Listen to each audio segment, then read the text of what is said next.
Nós já apresentamos um dos nossos convidados do dia, Felipe Nunes, da Quest, já inclusive fiz uma pergunta para ele. Vamos agora conversar com o nosso outro convidado, ministro Aires Brito, que participou, fez parte do Supremo Tribunal Federal e também do Tribunal Superior Eleitoral. Ministro, muito obrigado pela sua participação aqui no nosso CNN Prime Time. A primeira pergunta que eu faria para o senhor é mais uma lembrança de como é importante participar de uma celebração, seja ela qual for, por 200 anos. 200 anos de uma empresa, 200 anos de uma nação, 200 anos da independência do Brasil. É aquele momento que a gente deveria olhar para trás, ver o que deu certo, o que deu errado, olhar para frente, como podemos mudar e melhorar. Neste momento, a gente não consegue fazer isso. A gente vê as pessoas mais focadas na eleição. E cito especificamente o presidente pelo tom dos discursos que ele proferiu. Eu queria saber a sua análise deste nosso 7 de setembro de 2022. Ministro, boa noite, muito obrigado. Boa noite, Márcio. Boa noite a todos e todas. Desde o 7 de setembro do ano passado, que pude observar que o 7 de setembro, não foi comemorado, não foi celebrado.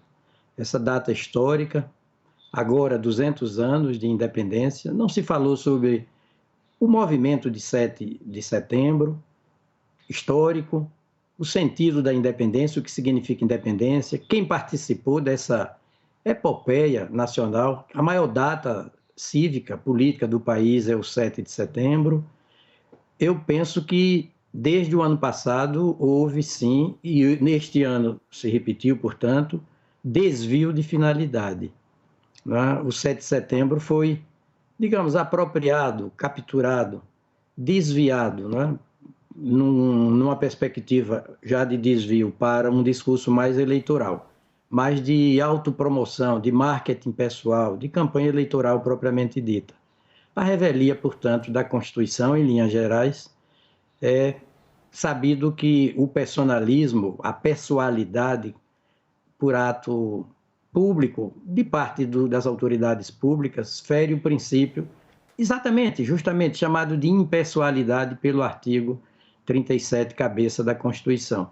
E o parágrafo 1º desse artigo 37 também explicita, que os atos, os programas, as campanhas, os serviços, as empreitadas todas da administração pública terão caráter educativo, informativo, de orientação geral, e jamais de promoção ou marketing pessoal de quem quer que seja.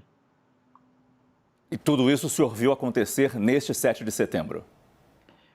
Com prevalência, com dominância, eu não digo inteiramente, até porque quando o TSE vai julgar um tipo de representação, de denúncia, contra o uso da máquina pública para fins exclusivamente eleitoral, desequilibrando o processo, ferindo o princípio que chamam ordinariamente, comumente, de paridade de armas. Eu prefiro dizer, para não incidir numa expressão meio beligerante, eu preciso dizer correlação de forças, porque quando esse princípio é violado, outros dois princípios maiores são também automaticamente violados, o da normalidade e legitimidade das eleições. E o TSE, nesses casos, faz uma diferença entre o todo e a parte. Ele analisa se o todo da comemoração, da celebração, do episódio, teve um tom mesmo de comício, foi comprometido com propaganda eleitoral para esse ou aquele candidato, esse ou aquele partido, ou se apenas uma fração, uma tira, uma parte desse discurso é que padeceu de desvio de finalidade. Eu imagino a sua sensação quando soube que o prédio do Supremo Tribunal Federal recebeu segurança especial, não apenas reforço de homens, mas até uma segurança eletrônica. O prédio do TSE, o Tribunal Superior Eleitoral, também recebeu segurança reforçada. Nesse momento em que celebramos os 200 anos de independência do Brasil, a gente pode dizer que a nossa justiça carece dessa independência frente à reação que se vê a certas decisões tomadas pelos ministros, pelos juízes? Pois é. O fato mesmo do não comparecimento de dois poderes, o presidente do Supremo Tribunal Federal não se fez presente à celebração do 7 de setembro, pela primeira vez na história da República, certamente.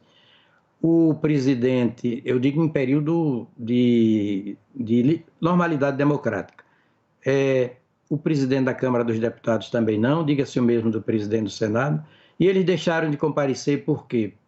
porque já tinham antecipado a certeza do desvio de finalidade, porque não queriam incidir em cumplicidade, porque não tiveram condições de livremente representar os seus poderes.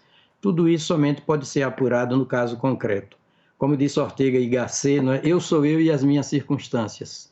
E os processos judiciais servem para esse tipo de aferição. Ministro Aires Brito, muito obrigado pela sua participação no nosso CNN Prime Time, nesse dia tão especial pelos 200 anos da independência. Boa noite e, mais uma vez, muito obrigado. Um abraço para todos. Muito obrigado.